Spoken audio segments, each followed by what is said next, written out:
अस्सलाम वालेकुम। I am Khizar Humayun from Enablers Islamabad. जैसा कि आप सब जानते हैं, इनेबलर्स आप लोगों के लिए नया होलसेल अपडेटेड क्राइटेरिया लाया है।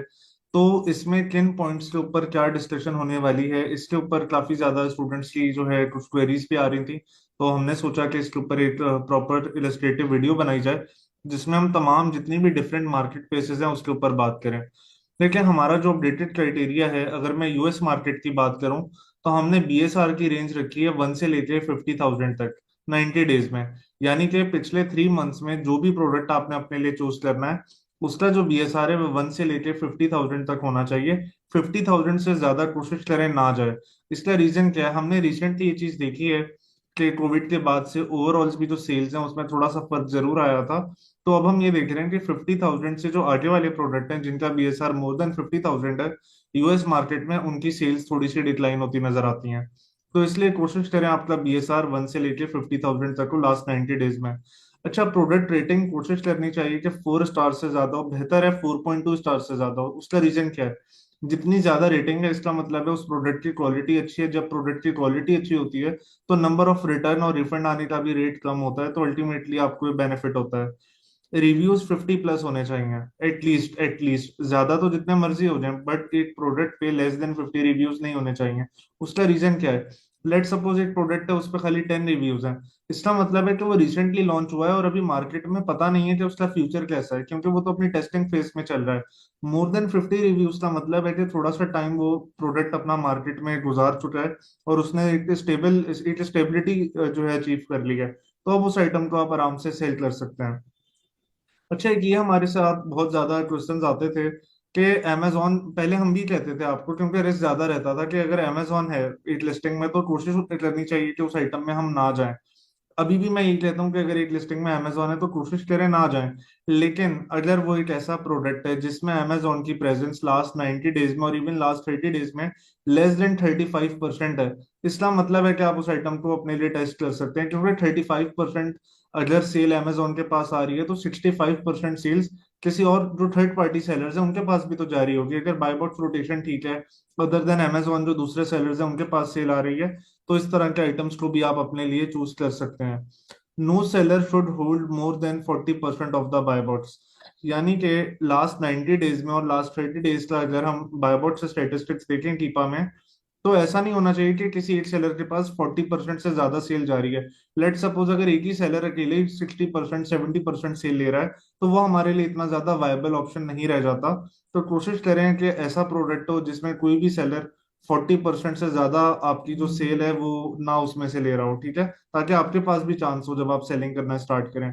नंबर ऑफ सेलर मिनिमम तो 4 होने चाहिए होलसेल में, पर मैक्सिमम की लिमिट कोई फिक्स्ड लिमिट नहीं है, वो आपने खुद देखना है उसकी मार्केट डिमांड और सप्लाई को के गैप को देखते हुए। फॉर एग्जाम्पल, मैं आपको इसकी एक आसान सी एग्जांपल देता हूँ। अगर एक प्रोडक्ट है उसमें लेट सपोज 100 सेलर हैं, तो अगर मैं वैसे ही जनरल बात करूं तो हम ये सोच सकते हैं कि इसमें तो बहुत ज्यादा कंपटीशन होगा।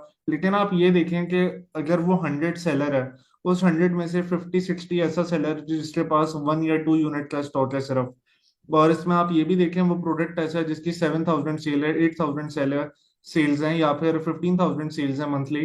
तो इसका मतलब है इतनी ज्यादा सेल है और थोड़ा थोड़ा सा स्टॉक कुछ सेलर्स के पास है, इसका मतलब है उसकी डिमांड मौजूद है।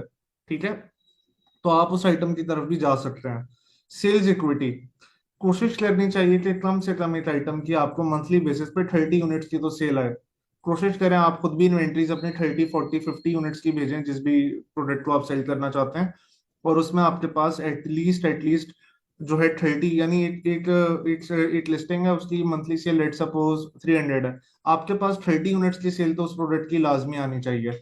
अच्छा, टोटल सेलर जो होते हैं हम जो कहते हैं मोर देन 4 होने चाहिए, उस 4 सेलर्स में से एटलीस्ट 2 एफबीएम, लेट सपोज एक लिस्टिंग है उसमें 10 सेलर्स हैं, ठीक है, उसमें एफबीए भी है एफबीएम भी है, तो उसमें एटलीस्ट उन 10 में से 2 सेलर ऐसे होने चाहिए जो सिर्फ और सिर्फ एफबीए कर रहे हैं। उसका रीजन क्या है, लेट सपोज एक लिस्टिंग है उसमें 10 सेलर्स मौजूद हैं, सारे एफबीएम कर रहे हैं, तो इसका मतलब है कि वो एफबीए पोटेंशियल वाला प्रोडक्ट हो सकता है ना हो। उसका रीजन क्या हो सकता है, ऐसा हो सकता है कि वो जो प्रोडक्ट है उसमें वो हैजमेट हो सकता है वो ओवर साइज हो सकता है वो ओवर वेट हो। इस तरह के ऐसे आइटम्स होते हैं या जो ओवर साइज आइटम्स होते हैं, इनमें हम देखते हैं कि अमेजोन की एफबी फीसेस थोड़ी ज्यादा होती हैं, तो इस वजह से लोग इनको एफबीएम करना प्रेफर करते हैं। आपका जो भी आइटम है उसका जो वेट है वो 2 kg से कम होना चाहिए। जो भी लिस्टिंग आप सेल करना चाहते हैं उसका रेवेन्यू $4,000 से ज्यादा हो, $10,000 हो, $15,000 हो, $100,000 हो, ठीक है। लेस देन 4,000 रेवेन्यू, इसका मतलब है कि ये जो प्रोडक्ट है इतना ज्यादा रेवेन्यू जनरेट नहीं कर रहा। तो आप खुद सोचें, अगर एक प्रोडक्ट है उसका अमेजोन पे टोटल रेवेन्यू $2,000 है, तो वो उसमें से आपको कितना शेयर मिलेगा और उस शेयर में से आपको कितना प्रॉफिट होगा? बहुत कम होगा। तो इस वजह से एटलीस्ट 4,000 से ज्यादा रेवेन्यू होना चाहिए। आपके आइटम्स की selling price they has to be more than $20। ठीक है, इसका रीजन क्या है? $20 से ज्यादा क्यों होनी चाहिए? इसका रीजन ये है कि जो लेस देन $20 पे जो आइटम सेल हो रहे हैं उनमें प्रॉफिट मार्जिन हमने देखा है बहुत कम कम आता है। तो बेहतर है थोड़े से ज्यादा सेलिंग प्राइस वाले आइटम्स हो, $50 का सेल हो रहा हो, $70 का सेल हो रहा हो, $40 का, इनमें इनमें जो है ज्यादा बेहतर आपको प्रॉफिट मार्जिन हो जाता है। आप जो आइटम सेल करना चाहें कोशिश करें, अगर उस अव्वल तो कोशिश ये हो आपकी कि उसमें वेरिएशन नहीं होनी चाहिए। लेकिन अगर उसमें वेरिएशन है तो वो चार से ज्यादा ना हो। लेट सपोज एक आइटम है वो सिर्फ 4 कलर्स में आ रहा है, तो फिर भी आप देख सकते हैं। और अब तो कीपा में आप चाहें तो कीपा के थ्रू भी देख सकते हैं कि नंबर ऑफ रिव्यूज किस वेरिएशन पे ज्यादा आ रहे हैं। जिसके ऊपर ज्यादा रिव्यूज आ रहे हैं जिस पर्टिकुलर वेरिएशन पे, इसका मतलब है सेल उसी पे आ रही है ना। जाहिर है जब सेल आ रही है तभी तो उस पर रिव्यूज आ रहे हैं। अच्छा, अब जो आइटम आप देखना आप सेल करना चाहते हैं, अपने लिए फाइनलाइज करना चाहते हैं, कोशिश करें उसमें से दो FBA सेलर्स एटलीस्ट ऐसे हों जो नए सेलर्स हो, जिनके सेलर फीडबैक 500 से कम हो। इवन 100 से कम हो तो और अच्छी बात है। आपका जो नेट प्रॉफिट है, अगर मैं डॉलर्स में कहूँ तो कम से कम $3 होना चाहिए, और मैं परसेंटेज की बात करूँ तो 10% होना चाहिए। यानी ऐसा ना हो ना कि लेट सपोज हम किसी महंगे प्रोडक्ट की बात करें, $100 की हमारी परचेज है, हम उसको 130 140 पे बेच रहे हैं, यानी महंगा आइटम है, और उसमें हमें $3 बचता है इतने पैसे खर्चने के बाद। तो बेहतर है हम ऐसे आइटम की बजाय ऐसे आइटम सेल करें जो कि $40 50 पे सेल हो रहा है और उसमें आपको $3 बच रहा है। तो इसलिए 10% मार्जिन को भी आपने देखना है कि 10% बच रहा है या नहीं बच रहा। लेट सपोज आप $100 की इन्वेंट्री लेके अराउंड 130 पे बेच रहे हैं, उस पर आपको $3 तो बच रहा है, लेकिन प्रॉफिट मार्जिन अगर हम चेक करें तो वो शायद आपका 3% आ रहा हो, 4% आ रहा हो। तो फिर वो इतना वायबल प्रोडक्ट आपके लिए नहीं रहता कि इतनी ज्यादा अमाउंट खर्च के इतना थोड़ा सा प्रॉफिट अगर आ रहा हो आपके पास। कैटेगरीज आप अनगेटेड की तरफ भी जा सकते हैं, गेटेड की तरफ भी। उसका रीजन क्या है? उसका एक सिंपल सा रीजन है, होलसेल मॉडल है, तो आप सिंपली ऑथराइज सप्लायर से इन्वेंट्री परचेज करके 10 यूनिट से ज्यादा की अपनी LLC की डिटेल्स पे बाइंग करें, उसकी बेसिस पे आप अनगेटिंग करवा सकते हैं। अच्छा, फ्रेजाइल आइटम्स हो गए, पेस्टिसाइड्स हो गए, हैजमेट हो गए, ओवर साइज आइटम्स हो गए, इनको आपको अवॉइड करना चाहिए। इनको अवॉइड करने में ही भलाई है आपकी। अच्छा, हमारा जो क्राइटेरिया है ओवरऑल मार्केट्स में मोर और लेस तकरीबन सेम है। जो डिफरेंस है वो मैं आपको बता देता हूँ। अगर मैं यूरोपियन मार्केट्स की बात करूँ इंक्लूडिंग UK, तो वहां पे BSR 25,000 तक अलाउड है। अच्छा, 25,000 से आगे हम इसलिए मना कर रहे हैं, 25,000 से आगे हमें इतनी ज्यादा सेल अच्छी नजर नहीं आती। प्रोडक्ट की रेटिंग कोशिश करें 4 स्टार से ज्यादा। उसका रीजन क्या है? ताकि प्रोडक्ट की क्वालिटी आपके पास अच्छी होनी चाहिए। और जाहिर है थोड़ी सी छोटी मार्केट है, तो यहाँ पर आपके पास सेल्स इक्विटी भी 20 तक की एक्सेप्टेबल है। जो 7 पॉइंट है हमारी, यानी आउट ऑफ कंप्लीट सेल्स उसमें से एटलीस्ट 20 मंथली सेल्स आपके पास उस पर्टिकुलर रीजन की आनी चाहिए। इसके अलावा क्योंकि यहाँ पे करेंसी डिफरेंट है, तो यूके के लिहाज से मैं बात करूँ तो आपके प्रोडक्ट की जो सेलिंग प्राइस है वो 15 पाउंड से ज्यादा होनी चाहिए। At least it has to be 15 pound अगर आप उस आइटम को सेल करना चाहते हैं। और परचेज प्राइस जाहिर है कोशिश करें जितनी कम हो सके ताकि आपके मार्जिन बेहतर हो। सिर्फ सेलिंग प्राइस और BSR वाले पार्ट में और सेल्स इक्विटी में डिफरेंस था, बाकी तमाम चीजें यहाँ पर सेम है। इसी तरह अगर मैं कनाडा ऑस्ट्रेलिया की बात करूं तो यहाँ पे भी BSR की रेंज हमारी 1 से लेकर 25,000 तक की हो जाती है। यहाँ पे डिफरेंस किस जगह पर आ रहा है? यहाँ पे डिफरेंस आपका रेवेन्यू में आ रहा है। आपका रेवेन्यू क्योंकि छोटी मार्केट है तो हम जाहिर है थोड़ी सी कम सेल एक्सपेक्ट करेंगे एज कम्पेयर टू US। तो आपके प्रोडक्ट का जो रेवेन्यू है वो $3,500 से ज्यादा होना चाहिए। और ये कैनेडियन डॉलर की बात हो रही है और ऑस्ट्रेलियन डॉलर की बात हो रही है। जाहिर है ये एस इतने ज्यादा स्ट्रॉन्ग नहीं है अगर हम कंपेयर करें विद यूनाइटेड स्टेट्स का जो US डॉलर है। अच्छा, सेलिंग प्राइस आपकी $20 से जाहिर है ज्यादा होनी चाहिए यहाँ पे भी। बस यही दो चीजें यहाँ पे डिफरेंट है अगर हम अपने बाकी क्राइटेरिया से बात करें। बाकी तमाम पॉइंट्स जो मैंने US मार्केट के बताए हैं वही एप्लीकेबल हैं।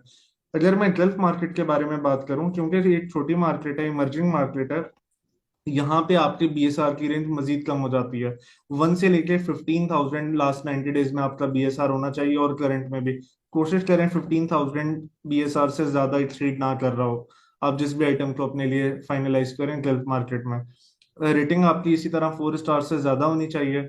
अच्छा, यहाँ पे जो पॉइंट्स डिफरेंट है वो मैं आपको बता देता हूँ। एक तो रिव्यूज 20+, क्योंकि ये छोटी मार्केट है, यहाँ पे रिसेंटली नए नए प्रोडक्ट लॉन्च हो रहे हैं, तो इसलिए 20+ रिव्यूज भी आपके लिए एक्सेप्टेबल है।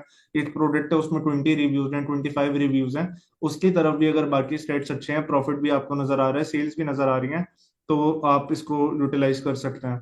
इसी तरह आपका रेवेन्यू 7,000 dirham से ज्यादा होना चाहिए, और कोशिश करें अपने आइटम्स वो चूज करें गल्फ मार्केट में जिनकी सेलिंग प्राइस 50 dirham से ज्यादा होनी चाहिए, ताकि आपके मार्जिन बेहतर हों। तो ये हमारा एक नया क्राइटेरिया है जो होपफुली आप सब लोगों को काफी ज्यादा हेल्पफुल रहेगा। अच्छा, मेरे से एक सवाल ये अक्सर होता है कि समटाइम जिनके पास कीपा नहीं है तो कोई, और हम हमारे पास हीलियम वगैरह भी लेट सपोज नहीं है, तो मैन्युअली हम आइडिया लगा सकते हैं कि एक प्रोडक्ट की सेल कितनी है कितनी नहीं है। तो मैं आपको ये बताता चलूं, आप रिव्यूज देखना स्टार्ट कर दें। जब आप Amazon पे किसी भी प्रोडक्ट के रिव्यूज देखते हैं तो वहां पे डेट भी मेंशन होती है कि किस तारीख को ये रिव्यू हुआ है। अगर फ्रीक्वेंट डेज के लिहाज से आपको वहां पे रिव्यूज आते नजर आ रहे हैं, इसका मतलब है कि अच्छी सेल्स हो रही है। उसका रीजन क्या है? जब सेल हो रही है तभी तो वहां पे रिव्यूज आ रहे हैं। तो इस तरह से भी आप मैन्युअली इस चीज को जो है असेस कर सकते हैं। आई होप इस वीडियो से आप लोगों की काफी सारी कंफ्यूजन जो हैं क्लियर होंगी। और ये काफी फ्लेक्सिबल क्राइटेरिया है, क्योंकि अब हमने अमेजोन को भी इसमें थोड़ा सा अलाउ कर दिया है, वेरिएशंस में भी आपको बोला है कि आप असेस कर सकते हैं। तो डेफिनेटली आप लोगों को इस तरह से काफी ज्यादा फायदा होगा। और मजीद आप लोगों की कुछ क्वेरीज हो तो आप लोग कमेंट सेक्शन में पूछ सकते हैं, और तो मैं वहां पे आपको रिस्पॉन्स दे रहा हूँ। Thank you so much. Allah Hafiz.